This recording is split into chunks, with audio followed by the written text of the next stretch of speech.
Assalomu alaykum, qadrli kitobxon.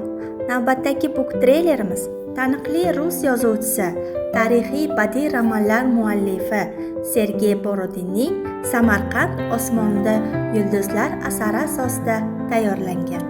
Jahon tarixida mustahkam iz qoldirgan shaxslar qatorida Amir Temur nomi alohida e'tirof etiladi. Ulkan Temuriylar saltanati asoschisi Amir Temur va uning davlatini boshqarish, mamlakatlarni bosib olish uchun olib borgan janglari va uning butun dunyoni egallab olishiga bo'lgan intilishi, bu maqsad yo'lidagi xatti-harakati tarixchilar tomonidan turlicha talqin etilgan.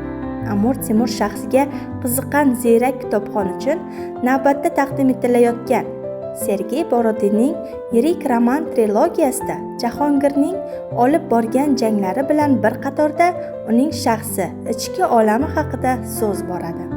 Aslida siz u biz tarix kitoblarida o'qiganmiz. Amir Temur qanday shaxs bo'lgan? Uning butun dunyoni egallash istagi zamirida qanday maqsad yashirin aslida? Nega Amir Temur saltanat ishlarini yuritishda hatto o'z farzandlarini ham ayamagan? Temuriylar saltanatining mustahkam turishiga u qanchalik ishongan? E'tiboringizda havola etilayotgan roman trilogiya aynan shu savollarga javob beradi. Sergey Borodin o'z asarlari orqali kitobxonni o'tmishga sayohatga chorlaydi. U yerda tarix nafaqat quruq sanalar majmuasi, balki insoniy fojialar, buyuk orzular va ezgu niyatlar bilan yo'g'rilganini his ettiradi. Sergey Borodin bizni tarixga boshqacha nigoh bilan qarashga undaydi.